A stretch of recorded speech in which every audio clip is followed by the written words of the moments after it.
kuma ya zama dole ka rika shan magani akan lokaci kuma bisa ka'idojinsa domin samun lafiyarka. Kowace cuta tana da maganinta sai dai in ta kasance ta ajali.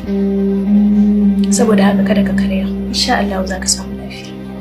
To ka ji abin da ta faɗa. Ko da yaushe abin da nake kokarin gaya maka kenan amma abin ya ci tira. Shi da kai shi ke kada kansa gwiwa da zuciya. Na rasa wani irin mutum ne shi mai shagen taurin kai da rashin fahimta. Ya sunanka? Kada ka ga laifinsa. Saboda kowane ɗan adam da irin yadda yake kallon rayuwa. Shi a haka Allah ya yi shi.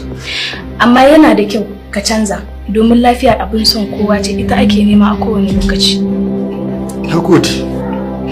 Nagode dakta. Nagode sosai. Allah ka bani lafiya. Allah ka bani dama cika.